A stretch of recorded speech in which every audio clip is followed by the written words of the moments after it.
Not to be outdone by NXT, AEW impressed with their own pair of debuts last night. Corona be damned, AEW continues to cement their status as a Major League Wrestling promotion. Here are my thoughts on this week's edition of Dynamite in quick hits, Dynamite Edition.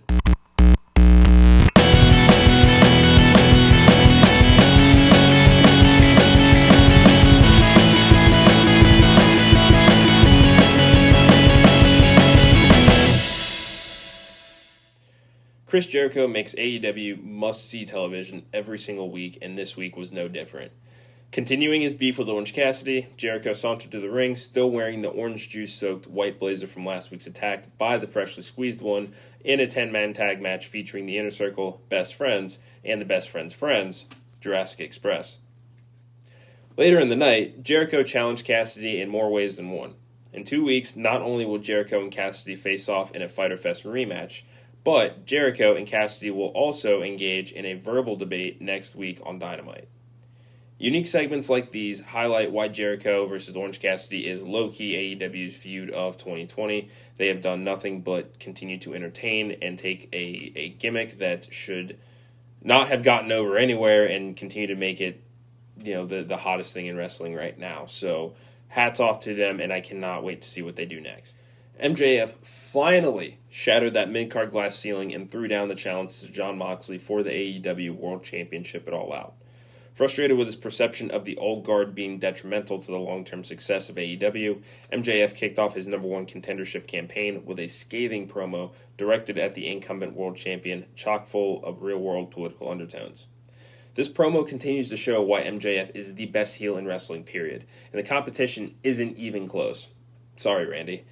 Whether MJF receives this title match remains to be seen, but his campaign is sure to draw the ire of Moxley and create for some entertaining moments.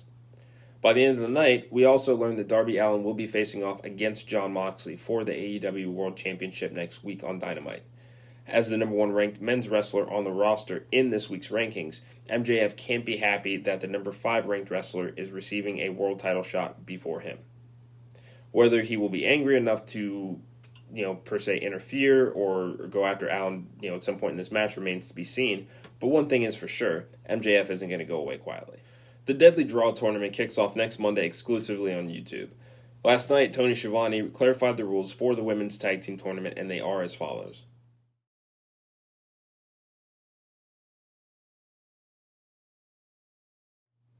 Nyla Rose, accompanied by her new manager Vicky Guerrero, drew a purple chip at random and learned that another performer has already also drawn a purple chip at random. Former Funkadactyl Cameron, now going by the name Arian, made her AEW debut, and it appears that the seeds of conflict have already been sown between the two. The Deadly Draw tournament has the upside to build a women's division lacking the depth and star power of WWE. While we only know a handful of the participants, an emphasis on tag team wrestling and the women's division is equal parts novel and familiar in AEW. Hopefully, the Deadly Draw is another concept that becomes an AEW mainstay and can be used to develop new talent. So what did you think of this week's edition of Dynamite? Let us know in the comments below. And for more in-depth wrestling analysis, subscribe to the Eric Squared Circle show on Anchor, Spotify, and Apple Podcasts. And don't forget, subscribe to the YouTube channel as well, and turn on those notifications so that you can be the first to check out brand new content and keeping up with all the quick hits.